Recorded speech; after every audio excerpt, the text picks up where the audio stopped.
dans la rapidité.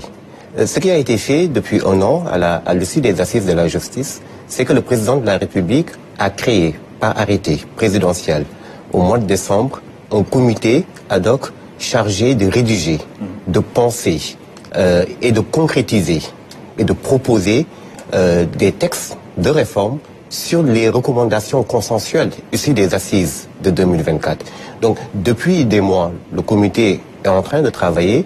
Le comité a déjà proposé, préparé des textes qui sont en train d'être circularisés, qui sont en train qui sont soumis à l'arbitrage, tout simplement, et toutes les recommandations consensuelles issues des assises, et nous y reviendrons dans l'émission, que ce soit la création d'une cour constitutionnelle, qui était une recommandation consensuelle, que ce soit la réforme en profondeur du Conseil supérieur de la magistrature, que ce soit la création d'un juge des libertés de la détention, que ce soit la prohibition du retour de parquet, que ce soit la décentralisation du contentieux administratif, les maisons de justice qui doivent être renforcées, etc.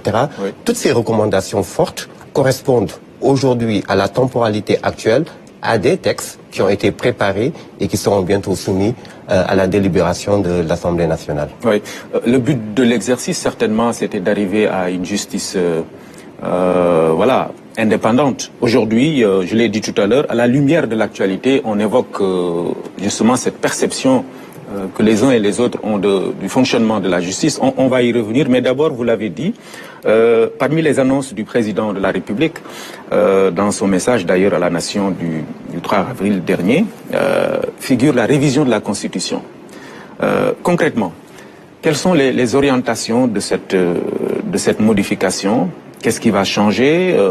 Qu'est-ce qui va être enlevé? Qu'est-ce qui va être ajouté? Dites-nous, qu'est-ce qui va se passer exactement? Avant d'arriver là, le devoir de mémoire m'impose de remonter le fil du temps et de dire qu'au mois de janvier 2024, le président de la République, Bassirou Diomaye Diakhar Faye, qui était à l'époque dans les liens de détention, m'avait dépêché comme représentant pour signer le pacte de bonne gouvernance à l'époque, lorsqu'il était candidat. Le pacte de bonne gouvernance, c'est le pacte qui regroupe les recommandations fortes des assises de 2009 et de la CNRI de 2013.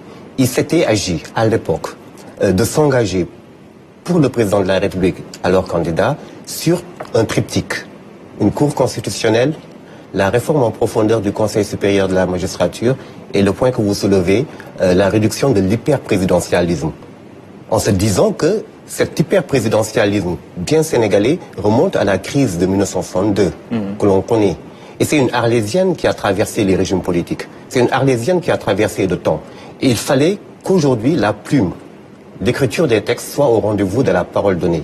En tout état de cause, le comité que j'ai annoncé tout à l'heure, dont je parlais, le comité a entendu non seulement mettre en œuvre, non seulement concrétiser les conclusions fortes des assises de 2024, mais aller plus loin dans le temps et concrétiser les conclusions fortes des assises de 2009, concrétiser les conclusions fortes de la CNRI de 2013 et, pour que la plume soit au rendez-vous de la parole, réaliser l'engagement présidentiel pris au mois de janvier 2024 lorsque le président de la République, je le répète, candidat à l'époque, m'avait fait signer, parce qu'il était empêché manifestement, m'avait fait signer le pacte de bonne gouvernance qui reposait sur ces trois éléments-là.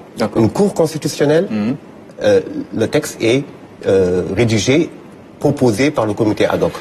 La réforme du Conseil supérieur de la magistrature, on y reviendra, c'est le cas.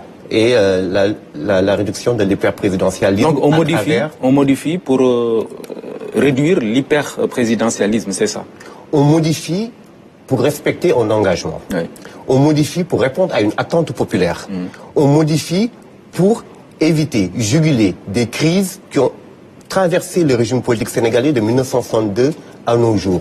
On modifie pour diminuer la concentration excessive des pouvoirs entre les mains du président de la République. Lui-même l'a annoncé.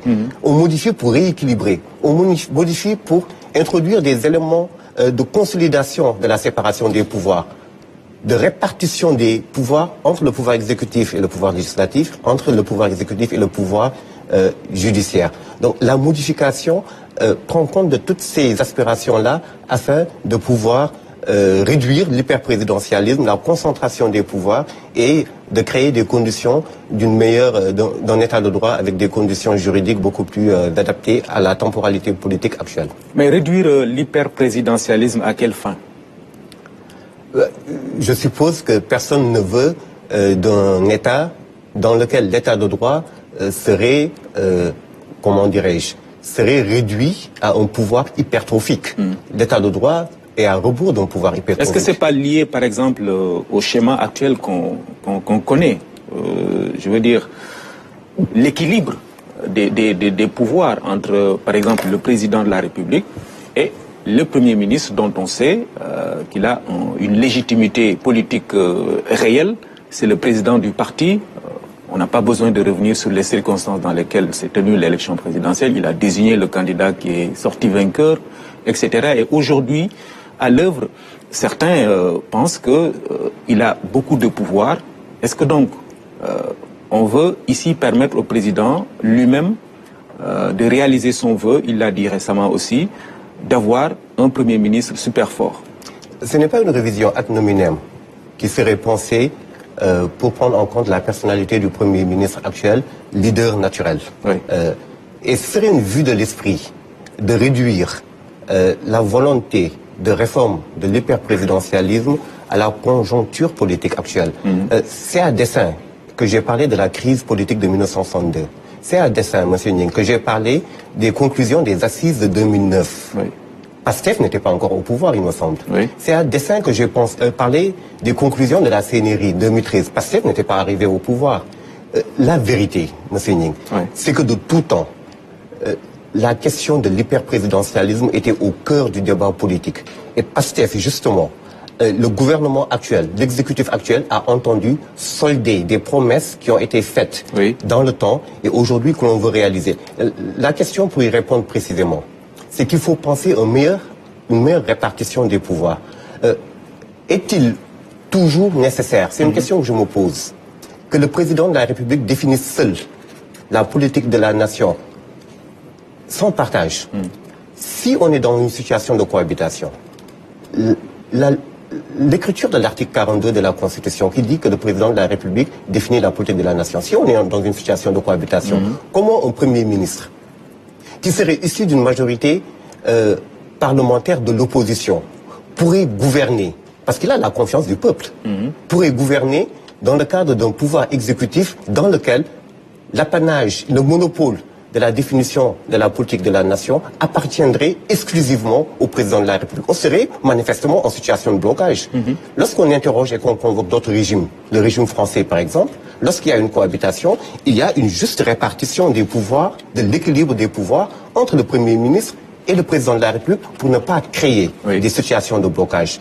Il est temps que le Premier ministre au Sénégal puisse également, à une proportion qui sera évidemment évaluée, mesurée, participer à la définition de la politique de la nation pour éviter des situations de blocage. Oui. Je disais tout à l'heure que légiférer, c'est s'inscrire dans le temps long.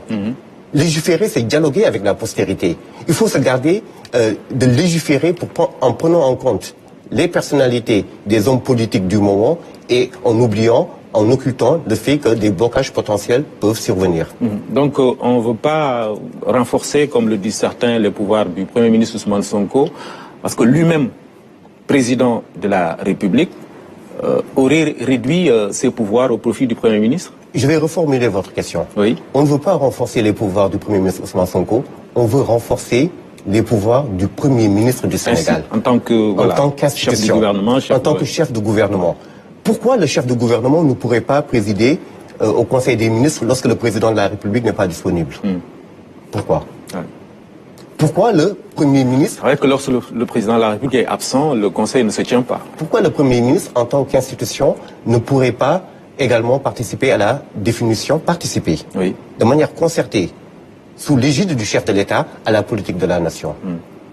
Ce sont des questions qui se posent. Pourquoi le Premier ministre, qui déjà a le pouvoir décrétal que le président peut lui déléguer, ne peut pas également exercer d'autres prérogatives? Ok. Pour la respiration démocratique, pour respecter les conclusions des assises de 2009, de la CNRI de 2013, pour finalement faire ce sur quoi beaucoup de candidats se sont engagé, c'est-à-dire de faire en sorte qu'on n'ait pas une monarchie constitutionnelle. Le Sénégal n'est pas une monarchie constitutionnelle. Et toutes ces réformes-là seraient faites en ne changeant pas la nature du régime politique sénégalais. C'est la question que j'allais poser. Est-ce que là, jusqu'à... Bon, vous allez me rectifier parce que vous êtes juriste. On a aujourd'hui un régime présidentiel, n'est-ce pas?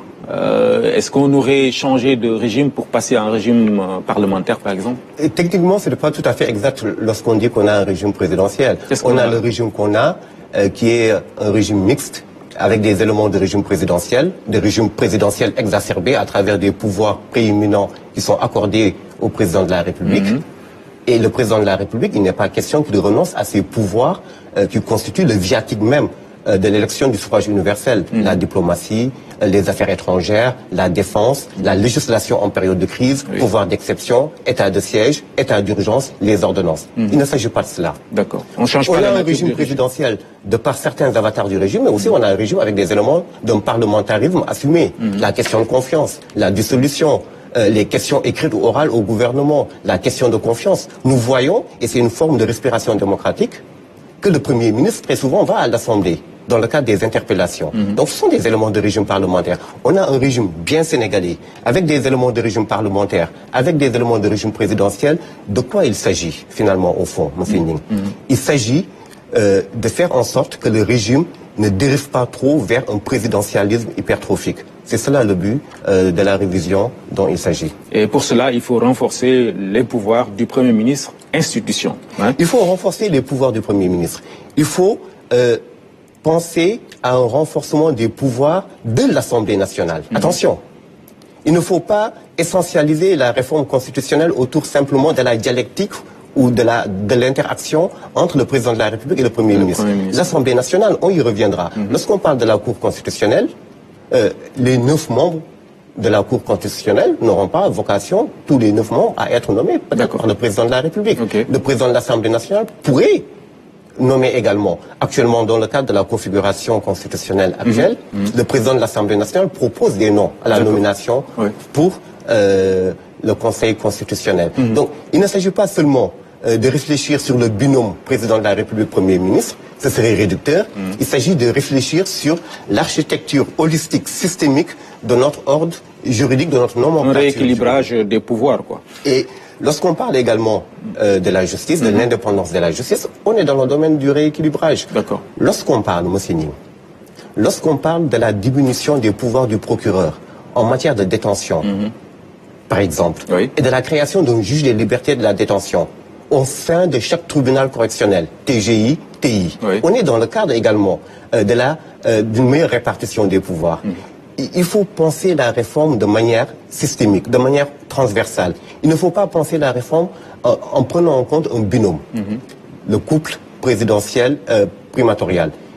Ça touche aussi bien l'Assemblée nationale, ça touche les autres pouvoirs, ça touche une répartition beaucoup plus équilibrée, beaucoup plus transparente. D'accord. Il y a 2 voies pour réviser la Constitution. Ça se fera où exactement?